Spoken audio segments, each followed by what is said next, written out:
Welcome to Decision Point, a podcast about overcoming adversity in sales and the growth that we experience in the process. I'm Brad Seaman. I'll give you a quick little rundown. So we typically talk about setback and adversity, talk about your career, and then talk about anything in sales that you're particularly passionate about. And so the way that I usually start off is just kind of have you bring us kind of up to speed and kind of how you got to where you're at today and how you got into sales. And then we'll sort of shift the conversation and you can talk about the one thing that you're the most passionate about, which in a lot of cases is sales and work. But we'll just get going. Yeah, well, I am based out of Honduras, born and raised. Just so that you know, I have worked in sales all of my life, and I had worked in real estate for a company that had malls in Honduras and Costa Rica for 8 years. The pandemic happened, and lockdowns down in Latin America were draconic. That's the word to call them, like intense. Malls were closed down for 6 months. Basically, all of Latin America, Central America, closed completely. Like you could only go out on certain days because those were the days that your number could go into supermarkets. So it was extreme, nothing like the States. So malls were closed. Basically, I was in charge of the leasing of a group of malls in Honduras and Costa Rica. So we were let go in the pandemic, like July 2020. I had never been let go of a job. It was like a huge wake up call for me. I had never worked remotely, and I was just there thinking what I wanted to do with my life. I definitely didn't want to go to real estate. I mean, it was a good 8 years. I learned a lot, but I came from a very toxic work environment. So I was tired of working in real estate. I was tired of the environment. And because of the pandemic, I said, I'm going to apply to any sales job out there, like remotely. I wanted to work remotely. So I remember I didn't even know what an SDR was. And I kept seeing these job roles on LinkedIn in Honduras, remote jobs for a sales rep. And I said, what the hell? I'm going to apply, because basically my entire day was applying to jobs. I had nothing else to do, sitting in my room, crying, no job. So I started applying to all sorts of remote jobs. I got a call back from a company in Boston. I remember they called me and I'm like, where are you calling me from? And they're like, yeah, this is for the SDR position. I'm like, sorry, what? I had no idea what an SDR was. I remember that. So I was really nervous. I took the interview, and I remember having the interview with the head of sales, and they were doing role play. And guess what? I didn't see the note on the invitation that I had to prepare for the role play. So I'm like, oh my God, I messed up the interview. And I remember Matt, my former boss, saying, like, you have 40 minutes to prepare. So it was an assignment that I had to go in LinkedIn, research 3 prospects and role play those 3 prospects. I was extremely nervous. I go back into the call 40 minutes later, and they grilled me. I was really nervous. I was shaking. I remember saying to my mom and my friends, like, I didn't make the interview. Like, I'm not going to get the job. So also, I had never sold in English before. Like, I had only sold in Spanish. So when you don't speak So you English, speak really good. You speak really good English. I know, but it's gotten better with time because I hadn't spoken in English since school. So my English was sort of rusty. And when you haven't spoken in English for a really long time, I was like messing up the words and I was really nervous. So I remember that I said, I'm not going to get the job. So I continued applying. 3 days later, they call me and they give me the job. I'm like freaking out because I mean, I had been let go 15 days before. I'm now an SDR at a company You're that's doing a job you didn't even know existed, a right? car wash point of sale company, car wash world. So it's a completely different industry. I'm freaking out. They add me to all of their Slack channels. I'm reading stuff about controllers and I'm like, what the fuck did I do? Like, this is all technical language. Like, I remember like telling my mom, I'm not going to be able to do this. Like, I'm reading all of the conversations they're having, all the technical stuff. And I'm like, I don't even know what a controller is. And I was freaking out. So on my first day on my job, they gave us the onboarding. I was really psyched, nervous. And I remember that I just wanted to move ahead. Like I remember reading about what an SDR was and saying that it took normally 90 days to ramp an SDR. But I said, no, I've worked in sales before. Cynthia, you have to do this in 30 days. So they didn't give us metrics. I decided I want to do 60 calls a day. And I started calling people up. On my first 15 days, I got my first meeting. Then I remember on my second month, I got 15 meetings. Then I got 20. And I just really became good at cold calling because I wanted to succeed so bad. I wanted to grow so bad. Like, I was like, I'm 34 years old. That was back in 2020. I'm 37 now. I'm 34 years old. I need to get my shit together. Like, I really need to learn. This is my chance to change my career path all over again. So, fast forward, I was promoted to an AE role, which honestly I hated because my passion is more like business development. I love like knocking doors and like that thrill of sending people messages, emails, Right. calls, and just like finding that meeting. And I remember I hated being an AE because, especially in the car wash industry, these are very long cycle sales, 3 to 4 months. And I wanted like the fast paced environment of business development that you're booking meetings every day, that you're talking to people. So I didn't like it. And I started looking for another job. But the company I was in opened a position for an SDR manager and they promoted me. So went back to what I liked, doing meetings, except that in that company, I was also had my own territory. So I was sort of like the SDR manager, but I also had my territory. So all good. I got a raise. I really loved it and I was really happy. And I grew a lot within that company. And then Samara reached out to me and I'm here. That's my career path. Well, I want to kind of double tap on something you said. So you said, hey, you're doing the AE role and you loved it. And then you made the transition to AE and you hated it. Yeah, Now from I an have SDR to I an have a AE. very controversial position on what you just said. And I've had a lot of people, like, I get a lot of feathers ruffled. In fact, I'm literally was working on a post to put out before this on this very topic. So this is really timely. I believe the thing, and on my experience, so kind of how I got started Matcha Connect, I ran a sales team of 125 guys. It's really hard to scale. I think I spent the majority of my career really hiring the wrong type of SDR. I've come to believe that when you look at the SDR model, there's really two goals, and I think they're in competition with each other, and I think it really impacts how people view the SDR role. So the competition is this: you're either hiring SDRs to build a lead generation machine, or you're hiring SDRs to recruit them into an AE role. And the challenge is individuals like yourself that are really good at generating appointments don't typically enjoy the AE role, and they're usually not great. They're usually not great at it. It's a different personality.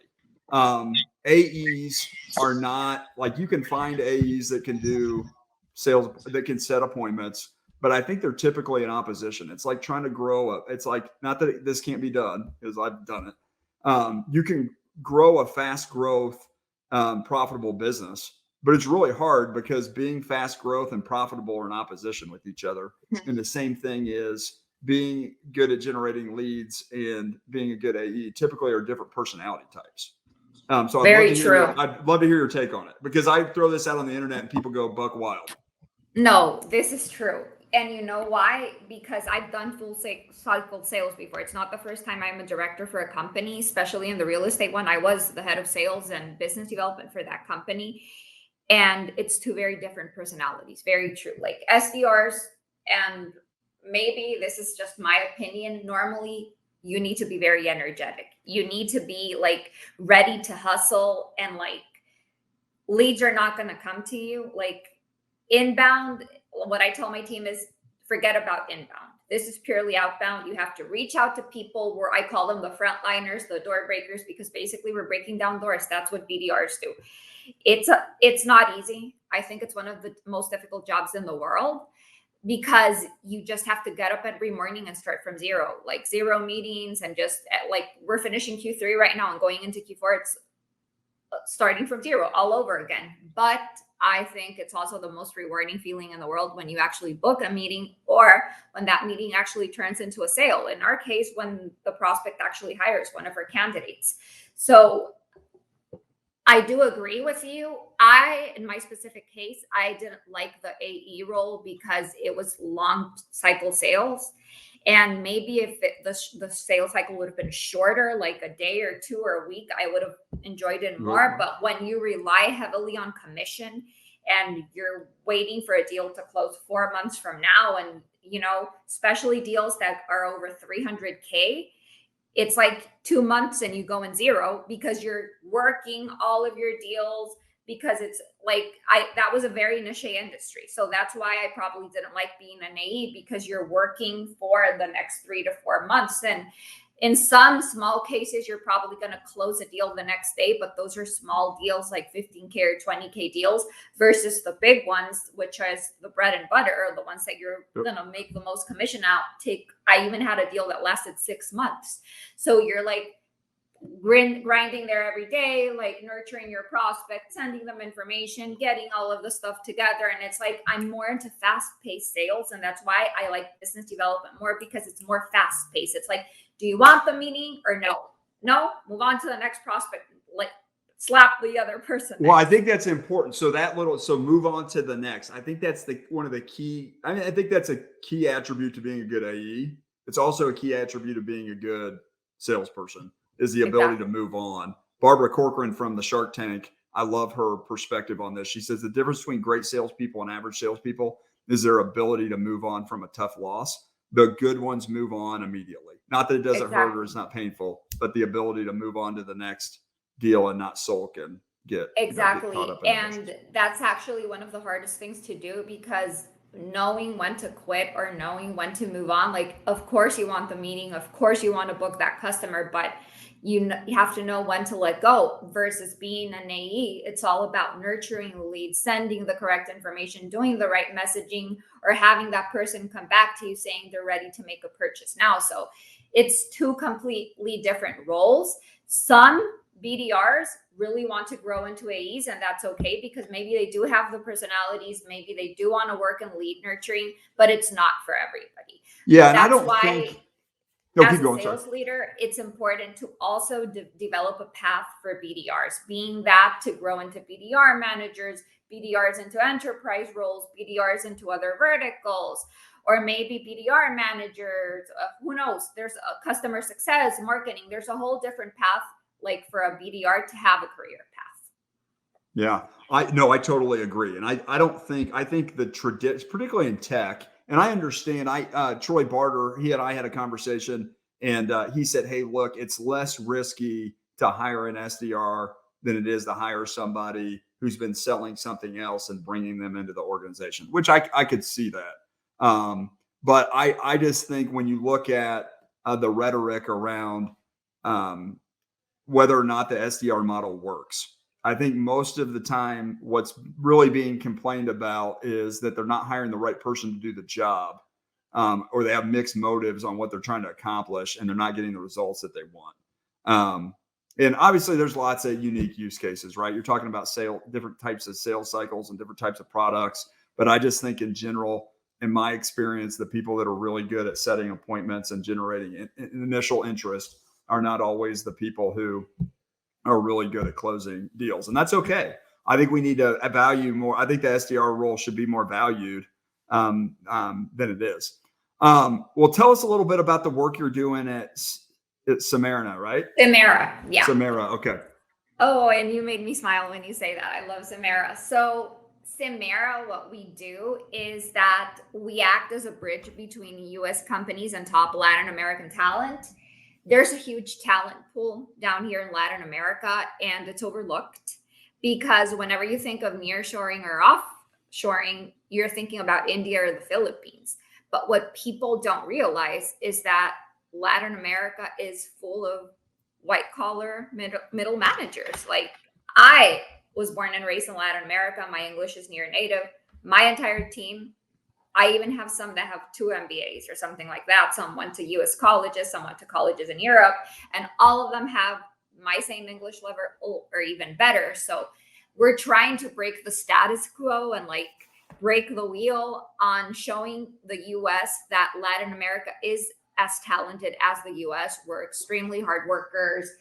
Our time zone's basically the same one. We're very, I didn't want to say the word, but gentrified. Like there's even Black Friday down here. We celebrate Thanksgiving. There's a lot of US holidays that we celebrate as well. So it's almost very similar to the States. And I hate using the word cheap, but remember that the cost of living in Latin America is a lot different from the States. There's a lot of taxes. There's a lot of other things that we don't pay. So generally, living like in Mexico or in Central America is going to be like half or 75% of what you would pay in the States.